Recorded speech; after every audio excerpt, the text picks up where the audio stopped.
नमस्कार मित्रांनो, तारीख आहे 20 जानेवारी 2026। महाराष्ट्राच्या राजकारणात सध्या बाहेरून शांतता दिसतेय, पण आतमध्ये मोठा ज्वालामुखी खदखदतोय।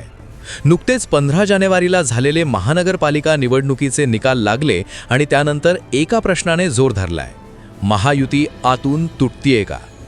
एकीकडे भाजपने प्रचंड विजय मिळवलाय, देवेंद्र फडणवीस मुख्यमंत्री म्हणून अधिक ताकदवान झालेत, पण दुसरीकडे अजित पवार आणि एकनाथ शिंदे यांच्या गोटात अस्वस्थता का आहे?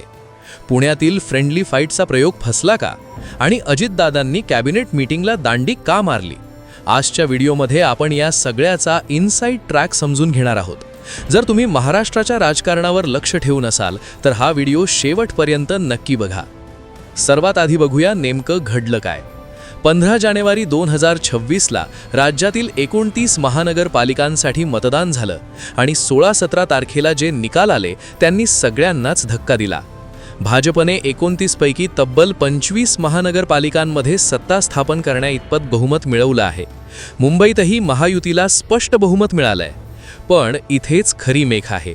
हा विजय महायुतीचा असला तरी यातील सिंहाचा वाटा एकट्या भाजपचा आहे। आकडेवारी बघितली तर लक्षात येईल की भाजपने आपले मित्रपक्ष म्हणजेच शिंदेंची शिवसेना आणि अजित पवारांची राष्ट्रवादी यांच्या बालेकिल्ल्यातही मुसंडी मारली आहे। नवी मुंबई आणि संभाजीनगरमध्ये शिंदेंच्या उमेदवारांपेक्षा भाजपचे उमेदवार जास्त निवडून आलेत। आता वळूया सर्वात मोठ्या वादाच्या मुद्द्याकडे, पुणे आणि पिंपरी चिंचवड। मित्रांनो, तुम्हाला आठवत असेल, निवडणुकीआधी पुण्यात एक वेगळीच युती बघायला मिळाली होती। अजितदादांनी भाजपसोबत न लढता त्यांचे काका शरद पवार यांच्यासोबत काही जागांवर फ्रेंडली फाईट किंवा अघोषित तडजोड केली होती।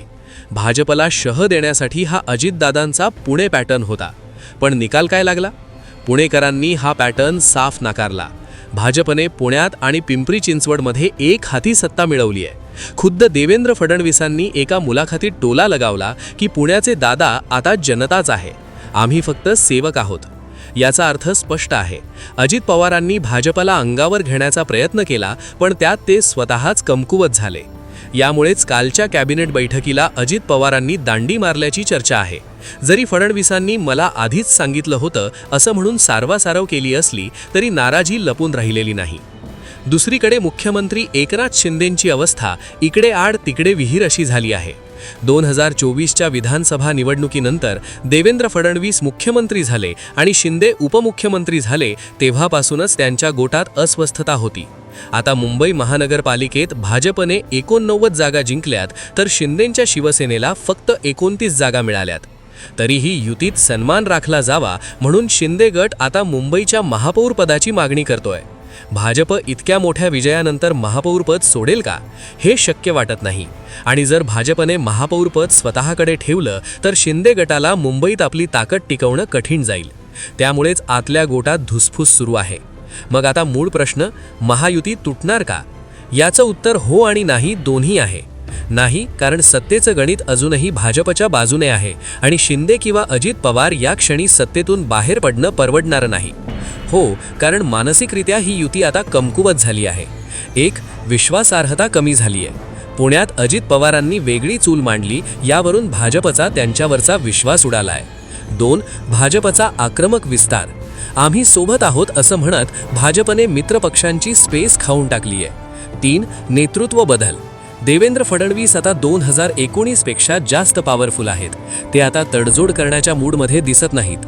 थोडक्यात सांगायचं झालं तर 20 जानेवारी 2026ची स्थिती अशी आहे की महायुती कागदावर मजबूत आहे, पण नेत्यांच्या मनात संशयाचं भूत शिरलंय। येणारे काही दिवस खूप महत्त्वाचे असतील। मुंबईचा महापौर कोणाचा होतो आणि अजितदादा पुन्हा भाजपशी जुळवून घेतात की काकांकडे परततात, हे बघणं रंजक ठरेल। तुम्हाला काय वाटतं? भाजपने मित्रपक्षांना संपवलंय का की शिंदे आणि अजित पवार पुन्हा काही नवीन खेळी करतील? खाली कमेंट करून नक्की सांगा। अशाच इनडेप्थ राजकीय विश्लेषणासाठी आपल्या चॅनलला सबस्क्राईब करायला विसरू नका आणि बेल आयकॉन नक्की दाबा।